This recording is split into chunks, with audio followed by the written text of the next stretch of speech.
why is it we cannot value air? Why is it okay to breathe air that is actually causing us to have shorter lives? Or why is it that we don't care that water no longer is actually easily available in a clean way? Started looking at this whole idea of wealth rather than just income. That wealth is not just net income, it's also about biodiversity in that area, then the soil quality and the water quality. If we enter with one particular, say, value, say of bamboo in your context, or in carbon in the climate context, does it run the risk of changing the way commons themselves behave? Certification as a differentiator in the market is critical. But the question comes in that who certifies and what is getting certified and what is the cost of that? Who controls this narrative and who regulates it? It's forcing people with different skills and scales of thinking to actually come together to think about what are we willing to compromise also. Not just what is it we are going to hold as dear, but also where are the compromises.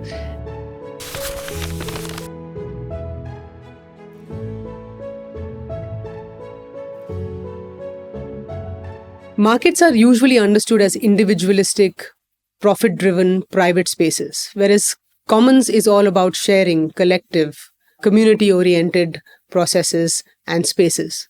What is the intersection between both these concepts which work in silos?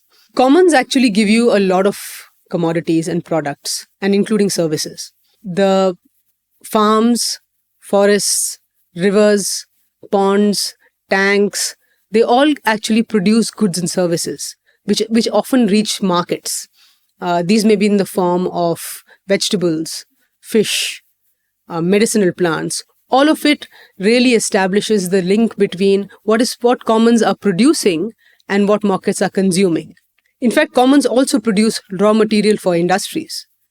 Now, if we have to understand the link between private markets and commons, one needs to understand both the production and the consumption of these goods and services. At the production level, who is actually driving the entire production cycle? Who controls what is grown? Is it only one produce that is grown on a particular piece of land? Is it only one kind of fish that is found in one pond? Or is it that diversity and that vibrance of commons that you see when the production happens?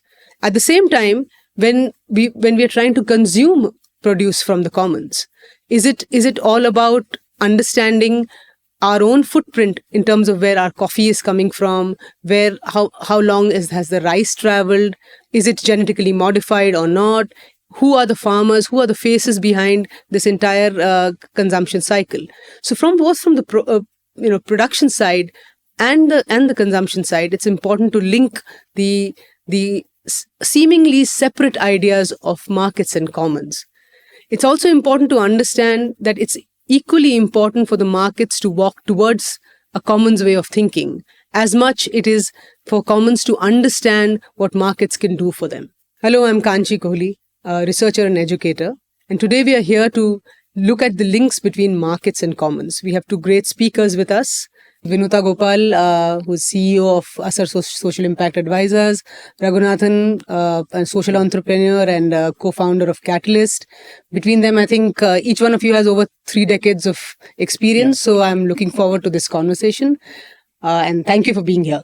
Thank you, Kanchi. Thank you very much. Inviting Thanks us. for inviting us, yes, absolutely. So let me start with a very simple question to the two of you. When did you hear the word commons? And what was your first reaction, in terms of specifically with your practice in the sector? What did you feel about the word? Either one of you can go. So I think I first heard it from Jagdish of Common Ground. And before that, I'd never thought. I'd been working on commons, I think, all my 3 decades. But I never thought of it as the commons. But that was, I think, the first time I heard about it. But I've been working on air, quality, water, the things we all live on, but never thought of it as private property and the commons. So you saw the intersections immediately then. Okay. Yeah. And Raghu? Yeah, I come from this idea of livelihoods. It's been all 3 decades with various vulnerable people, whether it's a transgender community or sex workers or farmers or everything. It's about people at the center. Was I think coming from Dr. Kurian's thing was you can have a technical solution, but then does it work for the poor? Does it work for the people? So that's why the people at the center was always there. And then incomes, right? Increase in incomes, improvement in health. Those are the areas we worked on in livelihoods. In livelihoods, we look at everything as a capital, social capital, financial capital, etc., or everything as a resource. First time when I met Dr. Vanaja Ramprasad of Green Foundation, so that's the time she started talking about seeds. I looked at seeds as a kind of a resource for this input into agriculture, but she brought in this seed as a common. Then the second one is that we are looking at what is that people know about this areas and all that. She brought in this idea of a knowledge common. Then came Jagdish. That was in when we were talking about promise of commons. That's the time we sort of looking at what is common. It's like quite difficult for somebody like me coming from a engineering management background. That bringing commons is completely different. And then we started looking at what are the interconnects and how to go about. So Vanaja and Jagdish. Okay, so it was like, oh my God, what is commons, or great, it is commons kind of reaction? I think great, it's commons. I mean, like, absolutely. And it puts so much of responsibility on you, saying that how did we miss this, right? I saw the realization that, okay, we're doing something. We're actually take pride in what we do, but then we say that, there's something else which we could have done it. Possibly we lost about 15, 20 years in that. And the realization that actually almost everybody is actually working off it, on it, with it in some way. So, Call it that. Yeah, just one doesn't just think of it like that or call it that, but actually we're all, it's common. It's common. Yeah. So, I mean, just picking up from what both of you actually said, that if one has to locate this conversation in the context of markets, and the general understanding of markets is it's private, individualistic, and just the way both of you actually spoke about commons, it's much more collaborative, collective. It almost seems like these are two separate, entities, poles apart. Where do you see the interlinkages? And I'm saying that also because, as just both of you said, that in your work you would have dealt with these dilemmas, etc. So where do you see the interlinkages between the commons, and how did you practically try and navigate something like that? Yep. So when I started working with Jagdish and team on Common Ground, the first time I think we started looking at this whole boundary of what we work on. I think this whole idea of a landscape came in. First of all, I think the commons is fine, but where is the boundary? That's how we started looking. I think the landscape was a boundary. We started looking at where is the market coming in commons. I think the way we were, my own learning was that it's finally about there is a need for finance, right? So the finance is needed for the communities for their own livelihoods, which comes from the natural resources, which are either from the forest or from the agricultural lands. Then there is also a restoration of the landscape which is needed, and also the regeneration of landscape which is needed. For all that, obviously, there is a governance and various things needed, but there is money needed, right? So that money comes from where? That's how our work started. So that's why this whole idea of how do you look at landscape economy as an area, and then say that where does it come from? So finally, what do you mean by landscape here? Like, how would you explain landscape? Yeah, a kind of a much larger than a village. So you've got a regular constitutionally done all the districts, boundaries, etc. Then watershed has a certain kind of boundaries. One of the watershed could be or set of watersheds, or a mega watershed could be a landscape. But the boundaries in which most interconnects happen, not in those individual plots or individual households there. So once we started looking at it, then this financing came. But financing, where does it come from? So basically, that's where we started looking at what is markets. Market is not something outside. It was something which we created as another system for exchange of goods and services, for exchange of value. So that's how the thing is that, so the non-timber forest produce, which comes from the forest, which is commons, or water which is used, right, which is water bodies, or the wastelands in which grazing happens. All these are like going back to the converting into a product and then selling to the market. So it's about interconnects between the various things, and then how market we define it. And the money needs to come in. So, and the money comes either through product or service, or by let's say, a capital coming in for something. Okay. So that is how the market and commons are, whether we like it or not, it is already there, right? And it's a part of that same system in which there is an exchange of those value which happens between the people. So historically, what you're saying is that commons are already embedded in the market system. Embedded in the market system because it's some way like a barter system sometime. Yeah. Or I go this week, pick it up, or somebody else comes this week. So the whole arrangements are somewhere there. But market is not something which is coming from outside. It also starts from here. Okay. That's how we started. And the core is about financing. Because finally, unfortunately, I think all this are about money. The exchange happens only through money. And the money comes from the market side. So that's the kind of framing which we have done now. And then as we move forward, therefore, product value chains, which become very important. So the products come from the forest, etc., goes to the consumers locally or outside. Therefore, you have to deal with market players at various levels. Financing comes from market again. So financial institutions, etc. So that's how the link to commons and market existed in different forms now, and different kinds of expectations of the market, which is what is making that relationship difficult now. Let's move forward. Do you see it the same way, or is it a little different? Or? So I think very different. I mean, like, I definitely see what Raghu is saying, and I think it's very important to engage. But I think where I started my journey was very much from the ecological perspective. So quite from the other end of that spectrum. And I think, especially over the last 2 decades, we've been looking at climate as the lens through which one is starting to see and even that was somewhat limiting, because even the climate narrative was built so much around one aspect of carbon emissions. So it was also very reductionist. And so I think, to me, what the commons has opened up is that even in my sort of philosophical approach to thinking about things, is that you have to think about money, aspiration, people. You cannot approach this state of being without acknowledging the fact that there are many ways of looking at both the problem, the system, and approaches to the solution. So just stepping back to the fact that we are crossing multiple planetary boundaries,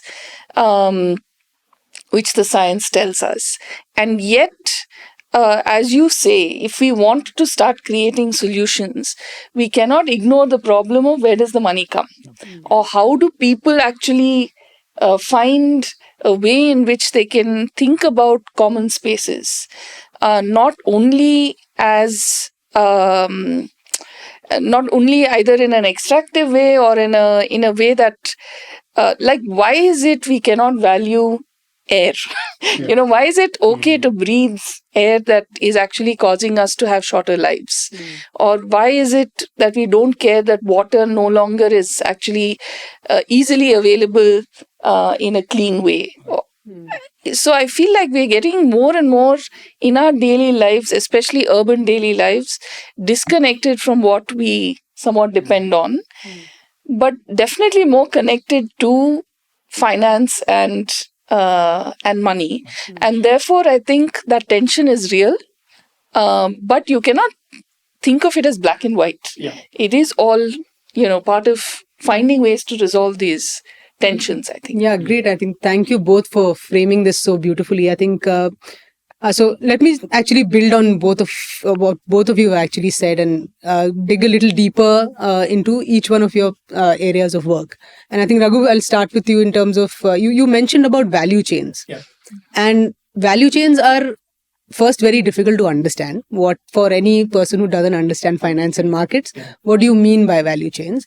And then when you actually try and work and establish value chains with community groups, or with community groups that are dependent on commons, who may not even have direct tenurial security or relationships with those spaces, how do you actually build those those connections with value chains and strengthen those value chains for both communities and the commons? And any examples, if you have, will be great to learn from. I think given my experience, sometimes your experience itself is a weakness, right? That's how we started. I'm supposed to be called a value chain expert and the market expert here. But the whole thing about value chain in commons, what I realized was that how do we define the value itself, right? In a normal value chain, it goes with the product. Product comes in from a certain kind of input cost, process cost, etc. And then you produce the output, and then output goes into value addition. And everything is about, it started off with, let's say, a unit price, a unit cost of so much. And so value gets added. And when it goes to the consumer, you get about 80% more than what you start. And then it sort of divides up between the people. So it's about the money which comes from the product, right? Then the boundary of that entire thing is about very limited to almost like a factory system, right? But where does it come from in the agriculture or in the forest space? It comes from a set of commons, right? That's how we started learning from commons. So the first one is about, in the value chain, how do we frame the value itself? So what we tried was that I started with agriculture because what I thought was agriculture is a very private, which is not, right? The realization is which is not. So therefore, we started looking at it while we work with farmers and the farmer producer organizations. How do we at least bring in a step closer to understanding beyond that product and the private to something related to commons? That's why we started looking at it, this whole idea of wealth rather than just income. That wealth is not just net income. It's also about biodiversity in that area, then the soil quality and the water quality. It is not full, but at least we started moving in, saying that we talk about the threefold kind of a model, which is more like a balance scorecard rather than a net income, where we talk about wealth, resilience, and responsibility. And each one has about 4 indicators, because what finally comes down to is that what is measurable is monetizable and therefore marketable. So we just sort of bring that into those. So things like diversified livelihoods, which means that you don't do everything into a monoculture, right? Value chains actually extend that. So this is a kind of a framing which we have done here. I think in agriculture, I wouldn't say we are successful fully, but at least there is some movement to say that, okay, we'll just start looking at the value. That value again is much larger. Then the question comes in is that, how do I know that the value is increasing and value is coming to me, right? That's how this indicators about soil quality, like income is very easy, goes to the bank, very clear. And then the distribution is clear. But then that's where we started looking at those areas here. Okay. So in commons, we are just trying to do something similar to that in bamboo. But I'll come to that. Sure. And it just, the way you framed it, is it how easy is it when you're working with farmers or with other livelihood groups to speak this language? Yeah. How do you navigate that space? Very difficult. In fact, I just finished another facilitation in which this whole idea of economy, ecology, and equity as the outcome of a FPO, farmer producer organization, is something which 90% of the people did not like it. Okay. He says that your bank doesn't give you based on this. Bank gives you based on what is my turnover. My turnover comes maximum in pesticides, right? And it was hardly 10% of people invited me post that to say that we actually want to work on the sustainable kind of institution and the sustainability, not about FPOs alone. It's about that. So there is but I think to me, the 10% is it's a good thing, right? I think if we are able to bring in. But the market side, if you look at it, is it getting incentivized?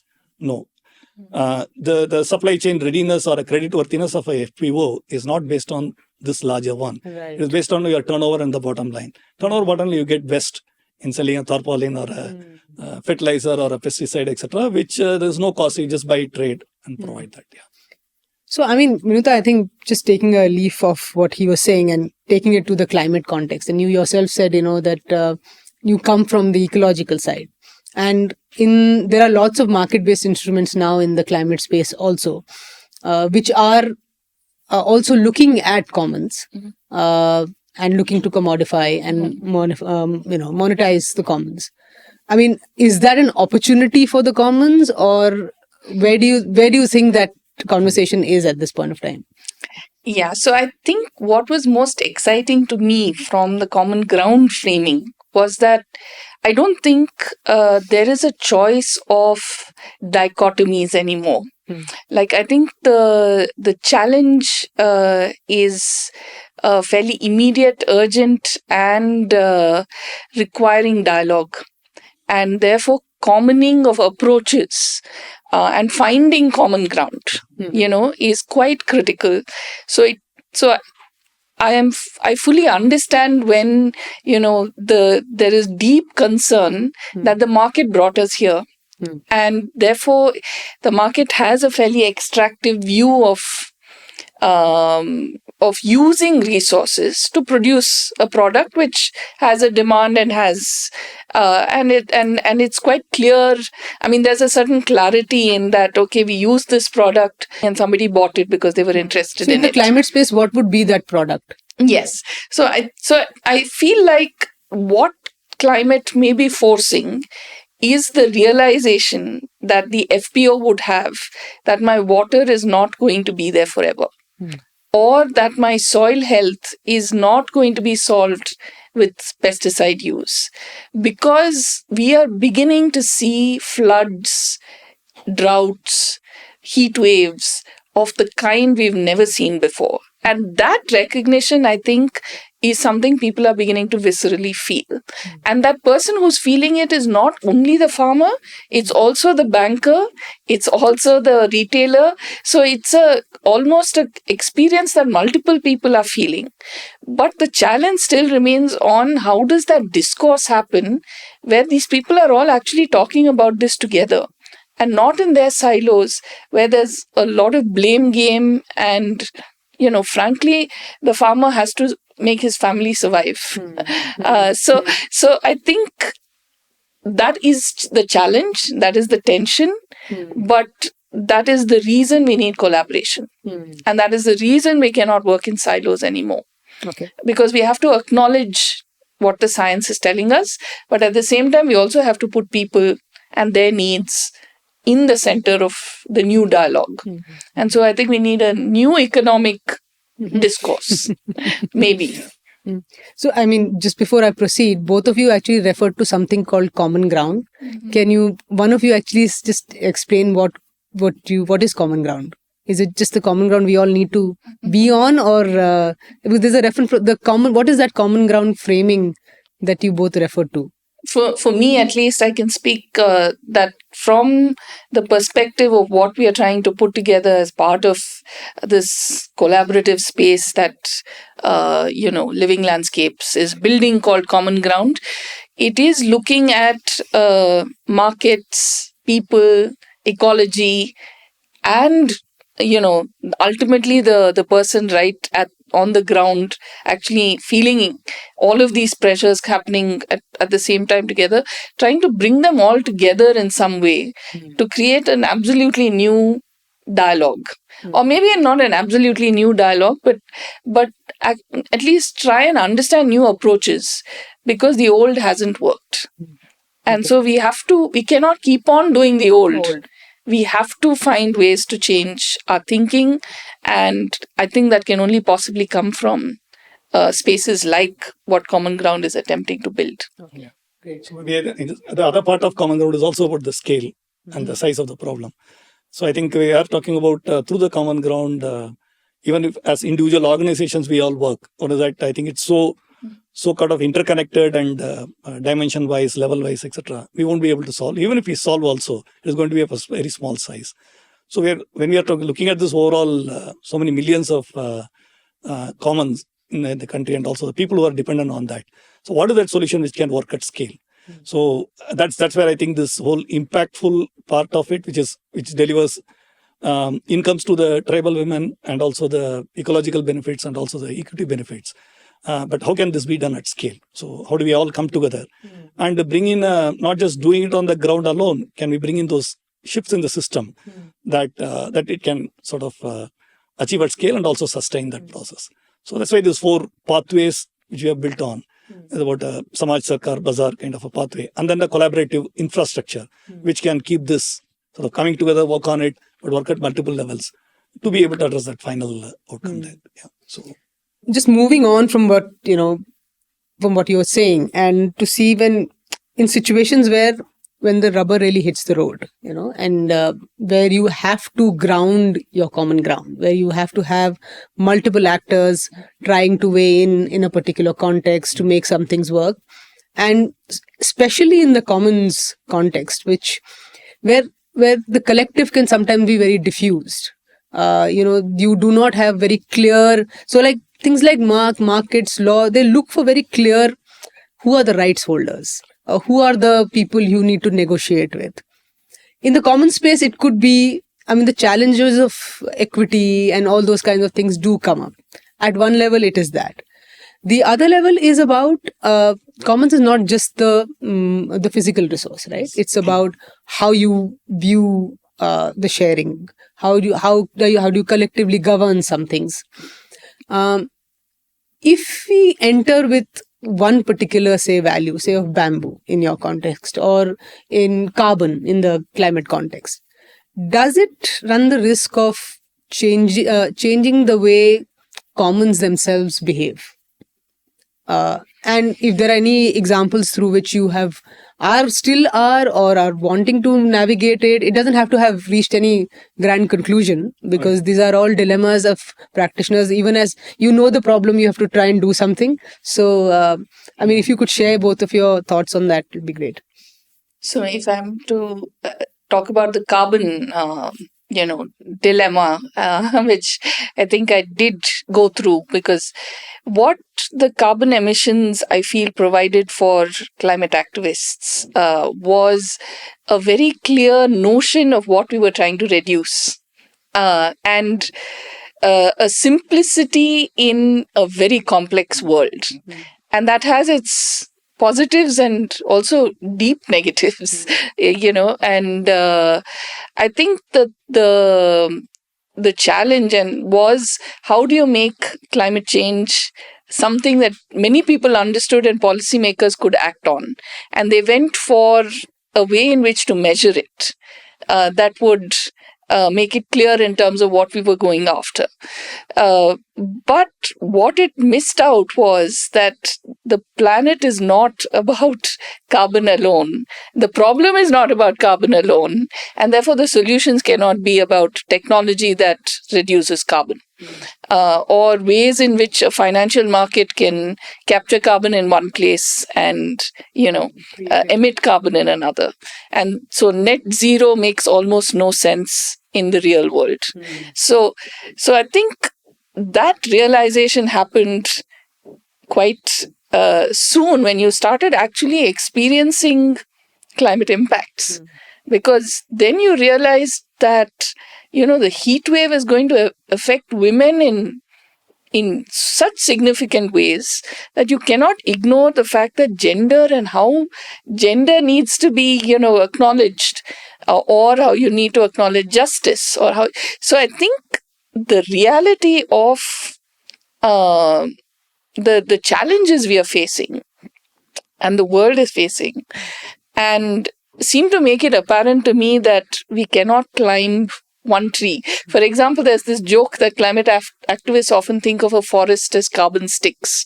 You forget that there's actually an ecology there. And you think of yourself as an environmentalist. So I think I was quite clear that we needed a new perspective. When we are trying to think of solving something that is way beyond a carbon problem in this world at this point. In many ways, commons is actually pushing you to think beyond one particular value itself. Raghu? Yeah. So anyway, we just started off with bamboo. I think we are now going through that process. So market side, very clearly the question is that, yes, bamboo will come, but who owns the land? So the first question is that, because with that person I can get into a contract, or there's an accountability which is needed, consistency in the supply is needed, quality is needed. The entire thing is what market basically, whatever is the commitment to the customer is sort of has to be fully arranged. So the question comes in is that who owns it, and who's accountable, and who will sign the contract, and if there is a breach, what happens here, and where is the penalty, etc. Same thing we tried with another ESG initiative.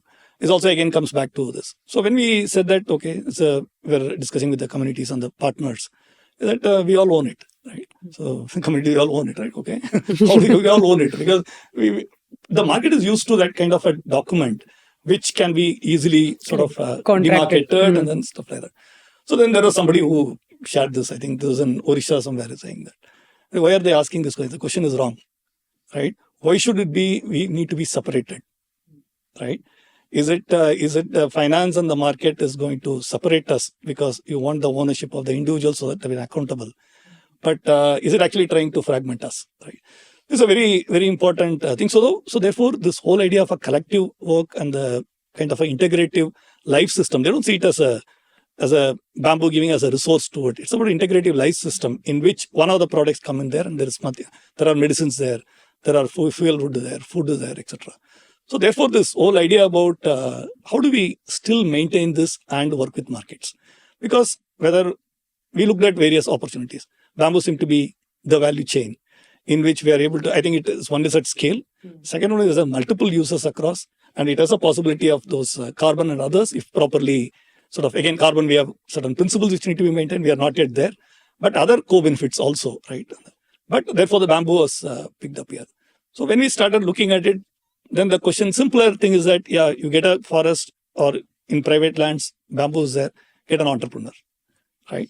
Then comes the idea about, entrepreneurship is okay, but should it be an entrepreneur as an individual, or it could be a collective entrepreneurship? Then the immediate thing came in was that producer collectives, right? What the producer collectives could do and cannot do was about once a producer company goes into all producers and the income, what we talked about earlier also. The governance of commons is another area which gets addressed. So therefore, can the Gram Sabhas, which are the owners of community forest rights overall, can they actually become a producer collective there? Gram Sabhas as in village level? Village level. It's a Sabha is like all the adult citizens of that particular village or the hamlet, etc. So they themselves can become producers of it because Gram Sabha can actually operate and they can put the rules, they can govern it. The money which comes from the market gets going for regeneration and the rules can be created. So the entire process that while we work on the value chain, create the value, keep all the formalization which is needed, etc. But can this also be built on this whole collective capability? Because if that collective capability, collective ownership and the agency is taken out, value chain is not about the product value, it is about power in the value chain. I can still be a laborer improving my product value, but I need to have ownership to get a return on investment, which can go back to regeneration, restoration, and also livelihood outcomes. Can I add to Please, the please, thought? please. Which is also that I think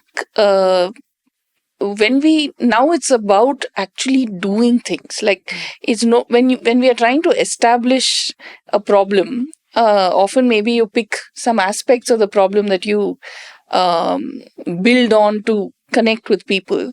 But I think now, because it's about what kind of solutions are we going to do, there is a need to engage with the detail. Yeah. It's no longer about some target in 2050 or we will do this by X date. It's about what are we actually going to do now. And therefore, I think it's forcing people with different skills and scales of thinking to actually come together to think about what are we willing to compromise also. Not just what is it we are going to hold as dear, but also where are the compromises. And I think that is the challenge of our generation, because purity is not necessarily going to be the only thing that can be valued. We also need to find ways to let go of some things because we have to actually make choices. I think that's both of you put it so well. But alongside this, I think we've spoken a fair bit about the production side of the market.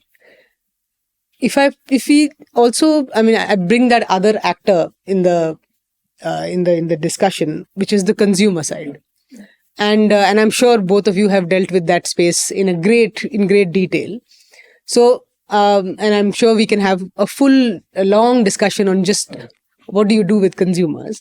But I think in terms of, if I have to point and just give you prompts to just be able to speak to, if we have to see the consumer side of the discussion, Raghu, I don't know, we've always heard about certification sort of mechanisms, and certifications are of all branding and all that of different kinds.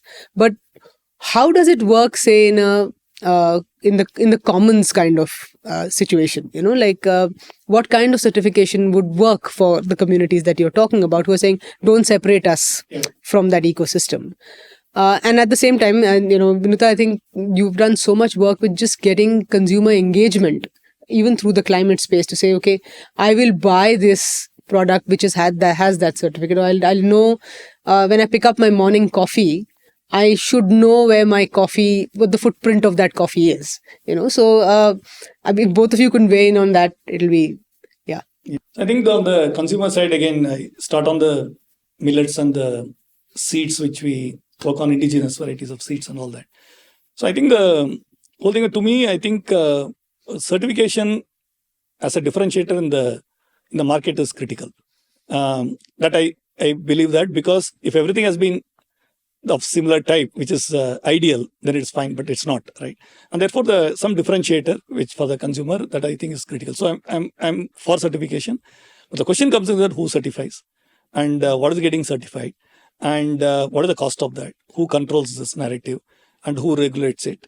And there is also washing, quite a bit happens there in that. So therefore, this idea about now the certification is there, but consumers are also not very clear that whether it's a valid certification, right?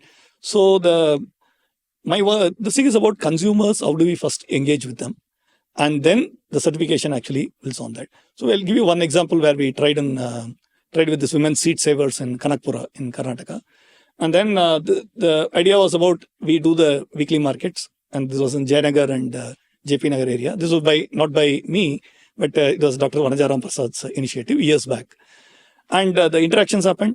Right, the products came in, but along with the products, the women came, right, and then there was an interaction every weekend, and over a period of time, there was a bargain, there was a product level, but then the question came in, was that the honey which they brought in and the seeds which brought in, asking last month was different, why is this month different? I think honey's every month is different. Some of the products are every day is different. And say, where does it come from? It comes from these areas. Can we visit sometime? So one of the customer who came there started off this conversation, and this actually became a very good relationship. The human relationship, which started with this saying that, can we come and visit your place? They found a cooperative here, a consumer cooperative, because that went on to many other people.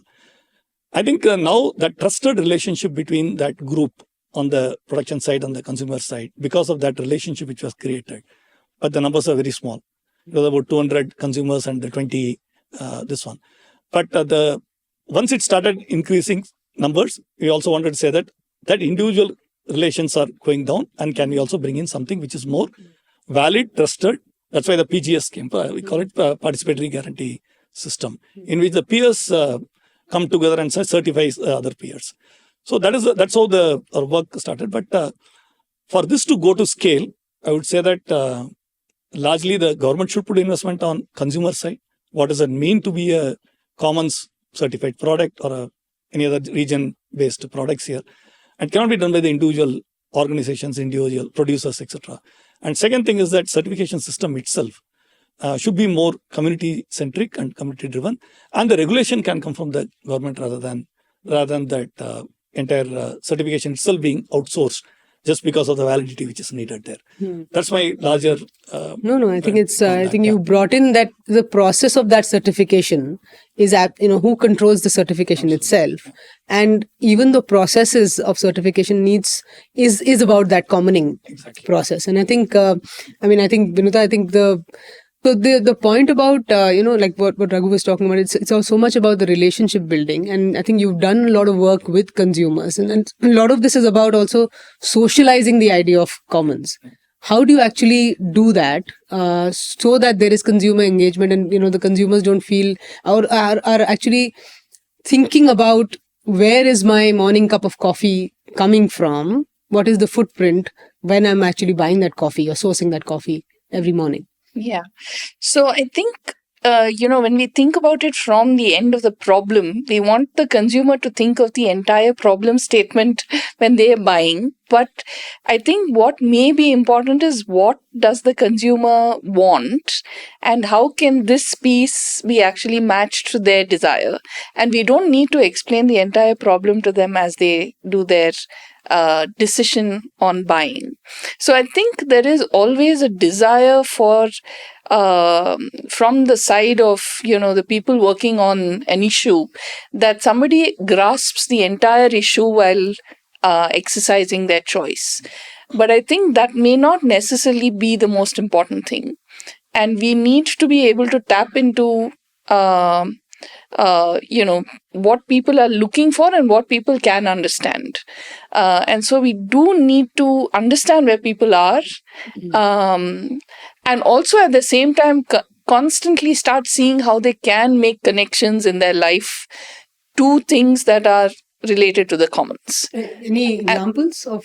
So I want to give one example of how the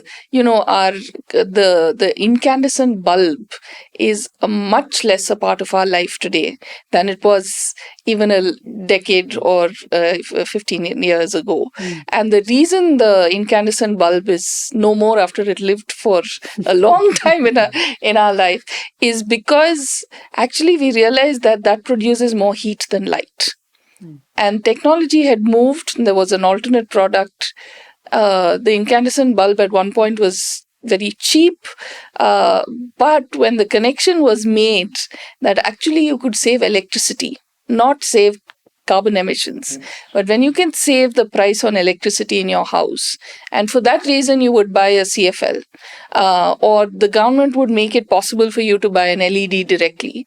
Currently, actually, you would probably find very few incandescent bulbs in India, and it's possibly one of the largest actions India has taken on climate change to shift from incandescent bulbs to LEDs. And we may not think of it as an important shift because it happened so, almost without much acknowledgement of this thing happening. But it is a consumer shift from something that was considered absolutely common to now everybody considers an LED absolutely common in their house.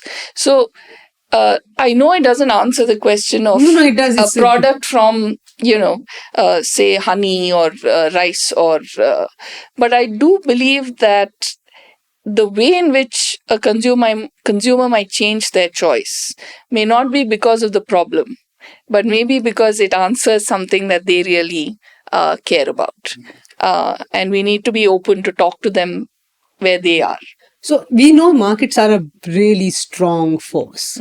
Markets are able to push all of us to speak the language of the markets, and then say, okay, also exactly as you said earlier, reductionist, right? I mean, you're reducing what may be coming as a much more broader philosophical framing of how the world should understand commons to that one value. In some senses, if I may actually even extend it, do you see that as many tragedies really playing out of the commons? Commons as only tourism, commons as only nutraceutical, commons as only carbon. So is that, and if we have to actually just think about it, and we may not have answers about it, to mitigate some of those risks of markets taking over the conversation completely, even as we are trying to bridge.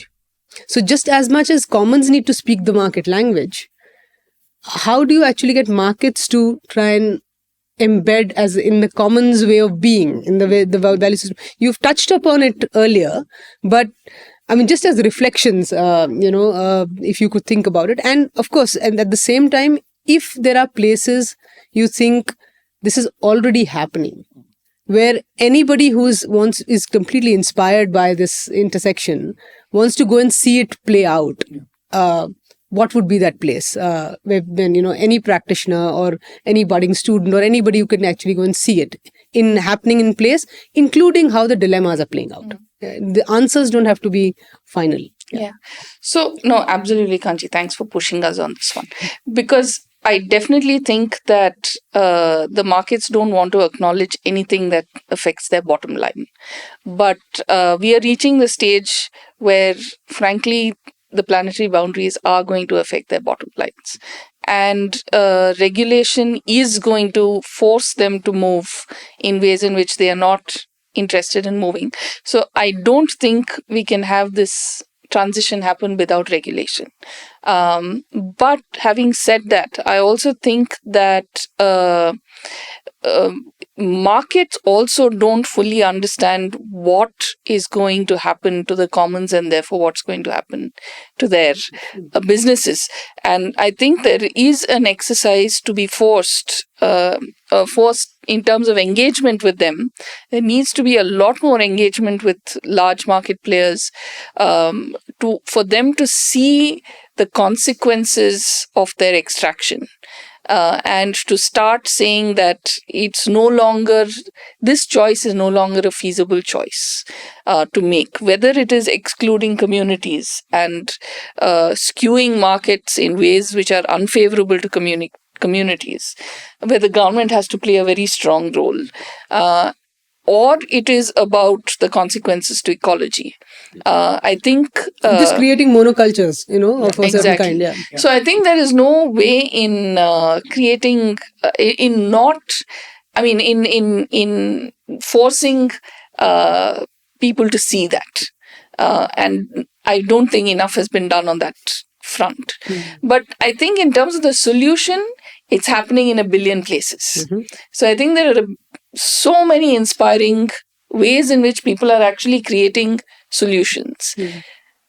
And I do think as this shift happens, those solutions are really going to scale. And there are going to be moments when a certain solution suddenly finds its space. So I am an eternal optimist, and so I will believe that is going to happen. Yeah. Where can you send somebody to be an eternal optimist? Amongst those billion places, where can somebody go? The Bamboo Village Trust, for example, what's happening with bamboo in China or in Indonesia, India can do this.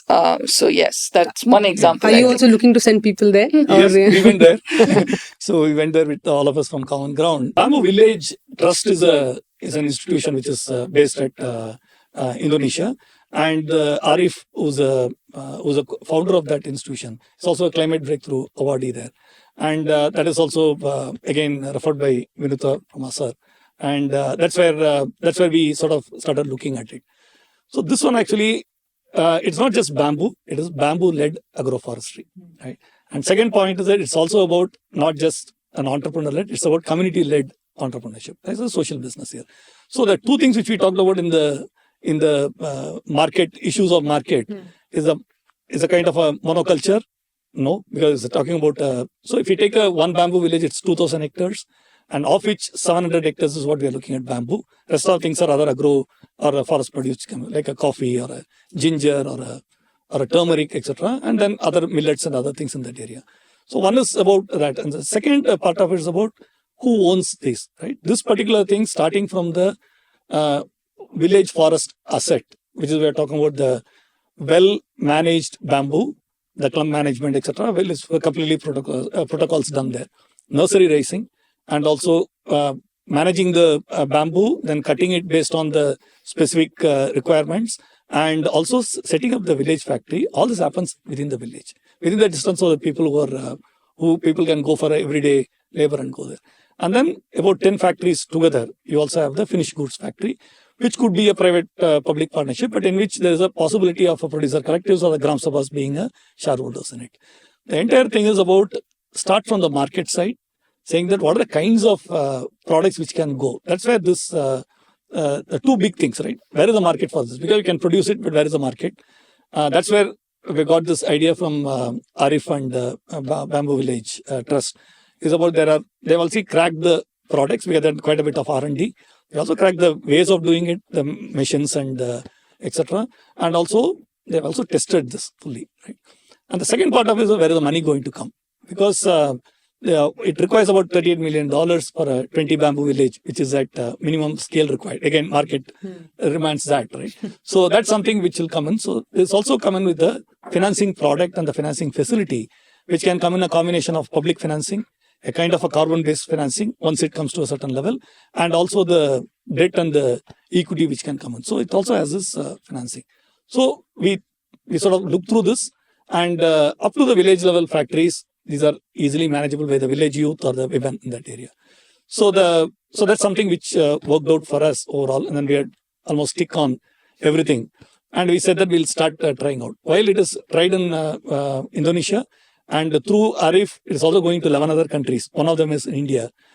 Quite exciting, not easy to crack, but that's where could be a next Amul, possibly. Yeah, that's the practitioner's passion, I guess. So more power to you guys. Thank you so much. Yeah. I just wanted to reflect on one point, which is the stewardship of the community.